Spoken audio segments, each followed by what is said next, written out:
Hey everybody, welcome back to my garden. Today I have a really quick video for you. I just wanted to give you an update on this lilac shrub that I transplanted last fall. If you didn't see that video, I will link it down below. But I had this big shrub planted in another place in the garden where it just really wasn't suited to that location.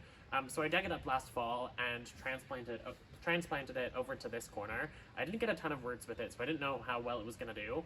But we got pretty lucky. We had a relatively mild winter, and it is now doing fantastic. You can see it is leafing out. It is covered in flower buds. So I think we made it. A lot of people get nervous to transplant, especially mature shrubs, but you definitely can do it. It is certainly a risk, but as long as you get a decent root system and you make sure to keep it moist and you don't do it during the hottest time of the year, I have personally had pretty good luck with it.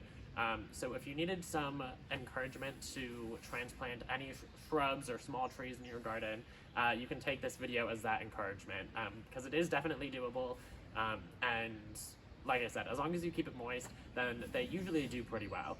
But anyway, thank you so much for watching, and I will see you in the next video. Bye.